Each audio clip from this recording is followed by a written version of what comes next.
Hello, friends. Welcome to Pillow and Pages, where gentle stories carry you into peaceful sleep. So settle in. Get comfortable and let the day fade away. My name is Michael, and I'll be with you this evening. Thank you for being here tonight. It means more than you know. Whether this is your first time with us or you've been here before, I'm glad you're here. I want to mention something small, something I was thinking about on my way to the mic tonight. It's easy to feel like the day didn't count unless you finished something, unless you checked enough boxes, sent enough emails, cleaned enough of the house. We measure our days in output, and when the output is small, the day feels small too. But that's not how it works. Some days, the best thing you did was show up. You got through it. You handled what came at you. Maybe you didn't handle it perfectly. Maybe you forgot something, or said the wrong thing, or burned dinner. That's fine. You were there. And you did what you could with what you had. And here's the part that's easy to miss. The things you did today that felt small, the glass of water you drank, the moment you stepped outside and felt the air on your face, the fact that you're here now, listening, choosing rest over one more hour of doing. Those things count. They count more than the inbox. The unfinished things aren't going anywhere. They'll be sitting right where you left them in the morning, patient as they've always been, and you'll be better equipped to deal with them after a good night's sleep. So let them wait. They're good at waiting. Tonight is yours, and you've earned it just by getting here. Now, let your body become still. Feel how the bed holds you, not pushing, not pulling, just holding, the way it does every night, steady and familiar. Notice the weight of your hands wherever they've come to rest. Maybe on your chest, maybe at your sides, maybe one hand on the pillow near your face. That weight is good. It means your muscles have stopped doing the work of the day. Feel that heaviness deepen, moving down through your arms, through your wrists, settling into your fingers, like sand sinking to the bottom of still water. Your shoulders are melting now, not falling, melting, losing their shape, becoming part of the bed beneath you. All those places where you carried the hours, the small tensions you didn't even notice building, they're softening now, spreading out like warmth from a fire on a cold night, thinning and thinning, until there's almost nothing left to hold. Your jaw loosens. Your lips part slightly. The small muscles behind your eyes go soft and warm. The pillow takes the weight of your head completely, and you let it. No need to hold anything up anymore. No need to keep your face arranged in any particular way. Just letting everything ease down and open and rest. Even your breathing has changed. You might not have noticed. But it's slower now, deeper. Each breath coming in like a wave that doesn't need to rush, and going out like a sigh that's been waiting all day to happen. The air is cool as it enters, and warm as it leaves. And that steady rhythm is doing all the work now, carrying you somewhere quiet without you having to try. And all of this is happening on its own. You don't need to help it along. You're already dissolving into something quieter than sleep, something beneath it, where the body becomes so still it forgets it has edges at all, where the warmth of the blanket and the warmth of your skin begin to blend until you can't quite tell where one ends and the other begins. And that's fine. That's how it's supposed to feel, just drifting and settling and becoming part of the stillness around you.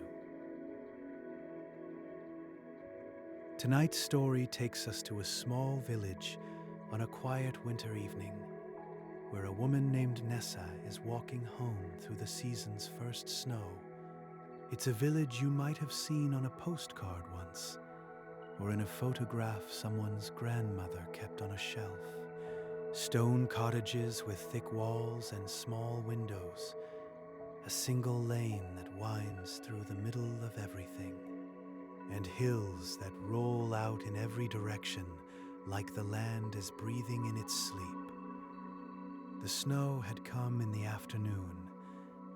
While most of the village was still going about its business, it started as a few loose flakes drifting past the post office window, so thin and far apart that you could watch each one land and dissolve on the wet pavement. By the time the light began to fade, the ground was white and the air was the kind of cold that makes the whole world smell clean. This is where we find Nessa stepping out of a friend's front gate, pulling her coat closed and deciding to take the long way home. Nessa stepped out of June's front gate, and the cold met her like a wall of clean air, the kind that makes your lungs feel new, that wakes up the inside of your nose and the tops of your ears all at once. She could have taken the short way home. It was only a 5-minute walk if she cut behind the bakeshop and up the hill. But the snow was fresh, and the evening was still, and she wasn't in any kind of mood to take the short way. She took the lane instead. The village had maybe 200 people in it, 300 if you counted the farms on the far side of the hill. One pub, one shop, a small stone chapel that someone had built so long ago, nobody could say exactly when. Nessa had lived here most of her life. She knew the rhythm of the place, the way you know the rhythm of your own breathing. Which houses had wood smoke coming from the chimney, and which ones used gas? Which front gardens had roses in summer, and which ones had gone to seed? She knew the Fielding family's dog would be asleep on the mat behind their front gate, a big old thing with a silver muzzle who couldn't be bothered to lift his head when you walked past. She knew the lane itself, every dip, every uneven stone, every place where the mud pooled when it had been wet. She'd walked it in rain and in heat and in fog so thick she could only see 3 steps ahead. But tonight, the lane was different. Her boots made a soft sound with each step, that gentle compression of fresh snow, a sound that exists nowhere else in the world. It's not a crunch exactly, more like a whisper, like the ground is saying something very quiet that only your feet can hear. She walked slowly, not because the ground was slippery, but because there was no reason to walk fast. The snow had changed everything, not covered it, changed it. The gaps between the cobblestones were gone, filled in and smoothed over, like someone had taken a soft eraser to the rough edges of the village. The low stone walls on each side wore caps of white that caught the light from the cottage windows, and the light itself looked different, warmer somehow, softer, the way a candle looks warmer when you see it from outside in the cold. The whole village looked like someone had laid a clean white cloth on top of something familiar and made it new. The kind of new that doesn't erase what was there before, just quiets it down for a while, and the silence that came with it. Not the absence of sound, but a thicker kind of quiet, the kind that snow brings, where the air itself seems to slow down and hold its breath. She pulled her scarf up a little higher and kept walking. She passed the bakeshop first, closed for the evening, the light still on in the back where Thomas was probably cleaning up. She could smell it even through the cold air, that deep, yeasty warmth that leaked out of the place at all hours. She'd noticed it as a girl, and she noticed it now. The same way you notice a familiar song playing in another room, not with surprise, just with a kind of comfort that sits somewhere behind your ribs. The building itself smelled like bread. Soaked into the stones, she was sure of it, had for as long as she could remember, even in summer. Even with the windows open and the wind coming off the hill, the bakeshop end of the lane always smelled like something good was almost finished. Tonight, the smell was sharper in the cold, clearer, the way sounds are clearer in winter, and it mixed with the snow in a way that made her think of mornings when she was a girl. Coming down the lane with her mother before the shops opened, the air cold and the bakeshop windows fogged from the inside. Past the bakeshop, the lane opened up into the small space that everyone called the square, even though it wasn't square at all. It was more of a wide spot where two lanes met, and someone had put a stone fountain a long time ago. The fountain hadn't worked in years. The basin collected leaves in autumn and ice in winter. And tonight, it held a thin cap of snow that sat on top like icing on a cake that nobody had cut. The lamp on the post beside it cast a soft gold pool onto the white ground, and the snow caught the light and held it, turning that one small circle into the warmest spot on the lane. It was strange how light did that, made a place feel warmer just by touching it, even when the air around it was just as cold. Nessa stopped and stood there for a moment, her hands in her pockets, her breath making small clouds that disappeared before they got very far. The snow was still falling, small flakes, in no kind of hurry, drifting through the lamplight like bits of something that had come apart quietly somewhere far above. She could hear them landing, or she thought she could. A tiny sound, barely anything, like tissue paper settling on tissue paper. Maybe she was imagining it, but the night was so quiet that even imagined sounds felt close enough to touch. She stood there a little longer than she needed to. There was no one waiting for her, no reason to hurry through this. The lamplight held its gold circle on the ground, and the snow kept falling through it. And each flake that passed through the light seemed to glow for just an instant before it landed and became part of everything else. The kind of quiet that doesn't press on you. It just opens up, and you step into it, and there's room for everything. She kept walking, past the post office, which had a handwritten sign taped to the inside of the glass that she couldn't quite make out in the dim light.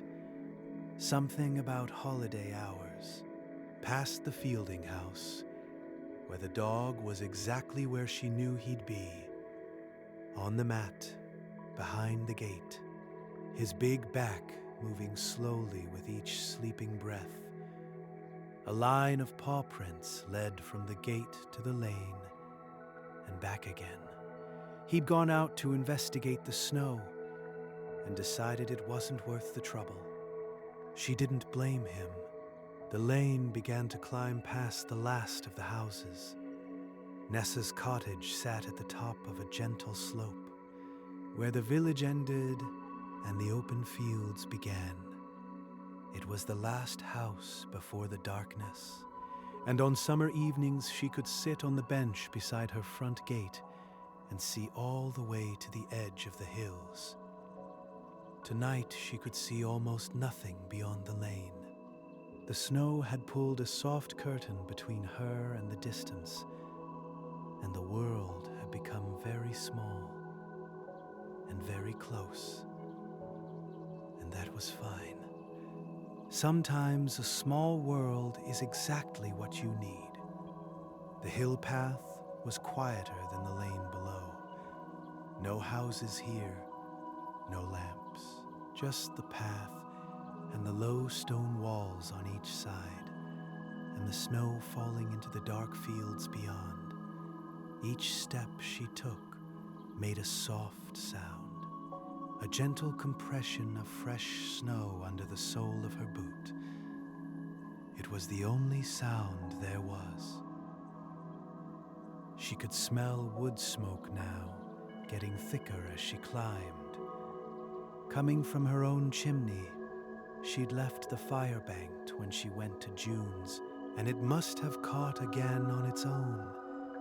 It did that sometimes, like the house was looking after itself while she was away. The smell mixed with the clean cold of the snow, and something else she couldn't name, the way winter itself has a scent, not a flower, not a spice, something mineral and still, like cold stone that has been sitting in the dark for a long time. She noticed animal tracks in the fresh snow beside the path. Small ones, pressed neatly into the white surface in a straight, purposeful line. A fox, maybe, or a cat from one of the farms making its evening patrol. The prints led along the wall for a while, then cut sideways into the field and disappeared into the whiteness. Something out there was having its own quiet evening, going about its own small business in the dark, and the snow was keeping a record of it, at least until morning. The path leveled out near the top, and she could see her cottage now, just the shape of it. The roof, a dark line against the slightly lighter sky, and the faint glow of the fire in the front window, warm and steady, like it had been waiting up for her. She reached her gate. The cottage was small, stone walls, a slate roof, 2 windows on the front, with the light from the fire glowing soft and gold behind the glass. Snow sat on the window ledges like someone had dusted them with something fine and white. The gate latch was cold under her hand. She lifted it, pushed through, and walked the short path to the front step. Her boots left clean prints in the snow on the path. The only ones there. Nobody had come or gone while she'd been at June's. Just the cottage, waiting the way it always waited, patient and warm and hers. Inside, the warmth hit her like a soft wall. The fire had caught, as she'd guessed, not blazing, just a steady pulse of heat and light that filled the front room with a glow the color of honey. She stood in the doorway for a moment and let it find her. Let it press against her cold cheeks and her cold hands. The smell of it, wood and warmth, and the faint sweetness of whatever resin was in the logs, mixed with the lingering cold on her coat.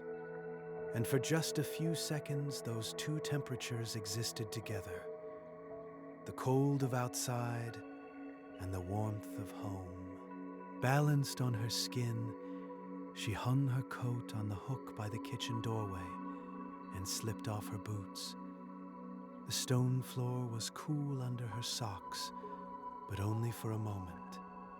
The heat from the fire had been soaking into the stones all evening, and within a few steps the floor was warm beneath her feet. She put the kettle on, not because she needed tea. She'd had 2 cups at June's, but because the sound of a kettle warming was the sound of being home, that low hum that builds so slowly you don't notice it starting. Just suddenly realize it's there, filling the kitchen with a quiet purpose. While it heated, she stood at the kitchen window and looked out at the snow. The back garden was white now.